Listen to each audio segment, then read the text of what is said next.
Today, civilian space travel reached new heights. Billionaire Jeff Bezos, founder of Amazon and the space company Blue Origin, made history by launching into space with 3 other civilian crew members, the richest man on the planet getting an out-of-this-world experience. I want to thank every Amazon employee and every Amazon customer, because you guys paid for all of this. In 2017, the tech titan told ABC News that he sells $1 billion of Amazon stock a year to fund the program, leading some to wonder if this is just an opportunity for the ultra-rich, or is Bezos' work contributing to furthering space research? People, I think, like to complain like, oh, a billionaire going to space, why do I care about that? It's not about the going. It's about creating a system down here that brings more people than the government can bring up to space. Command and start. 2, 1. Shortly after 9 a.m. Eastern Time, the New Shepard, named after Alan Shepard, the first American in space, lifted off, beginning its ascent to the edge of the atmosphere. Joining Bezos on board, his brother Mark, and a history-making duo, 18-year-old Oliver Damon, the youngest person to go to space, and 82-year-old Wally Funk, the oldest. Minutes later, the capsule separated from the booster. Here, catch.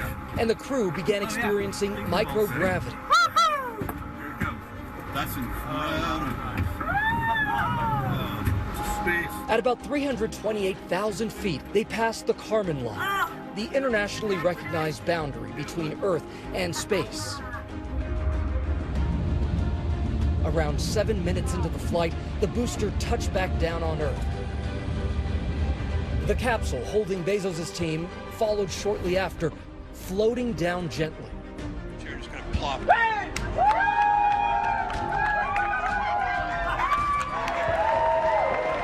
It was the trip of a lifetime for Funk, who waited decades for this day.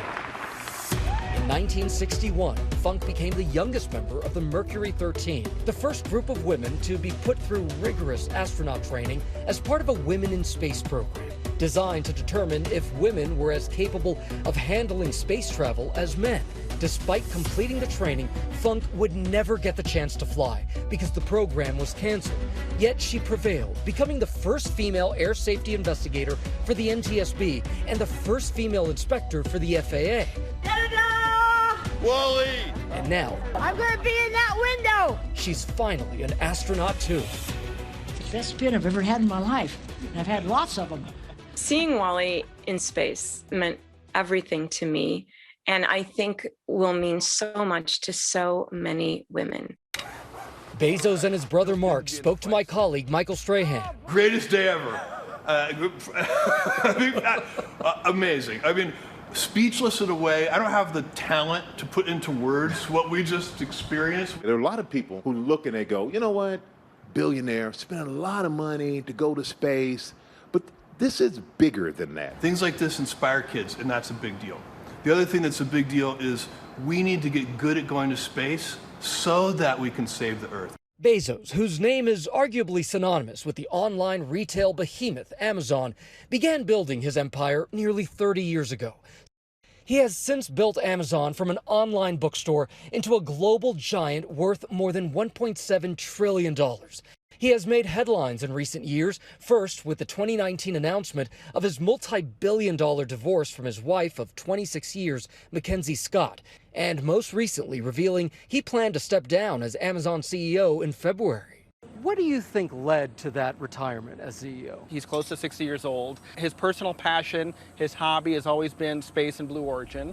Like most of America's ultra-wealthy, Bezos has come under fire most recently last month, accused of not paying his fair share in federal income taxes. According to a ProPublica report from 2014 to 2018, Bezos amassed $99 billion in wealth growth, but paid $973 million of that in taxes, equaling a tax rate of less than 1%.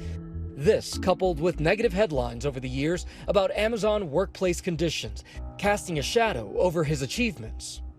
Last year, Bezos responded to the criticism, writing, "The fact is, the large team of thousands of people who lead operations at Amazon have always cared deeply for our hourly employees, and we're proud of the work environment we've created. Despite what we've accomplished, it's clear to me that we need a better vision for our employees' success."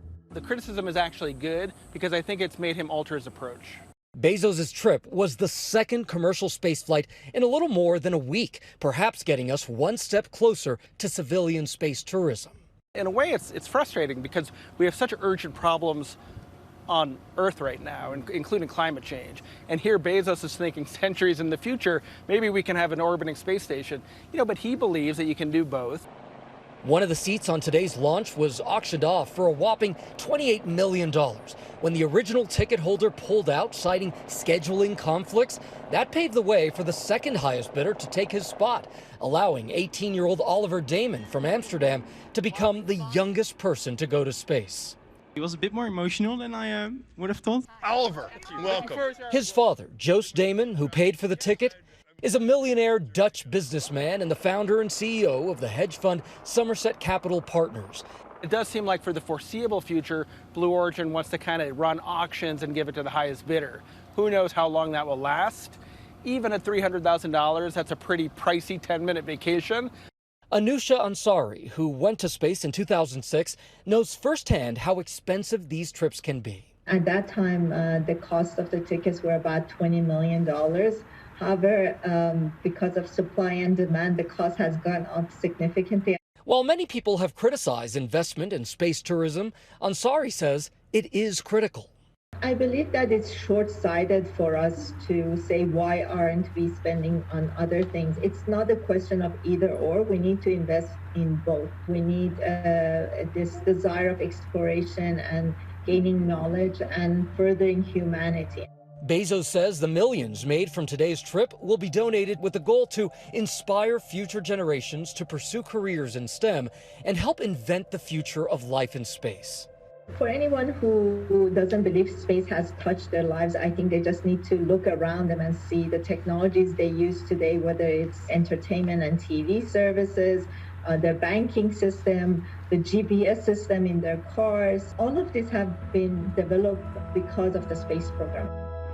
Bezos is also creating the Bezos Earth Fund, centered around climate change and sustainability.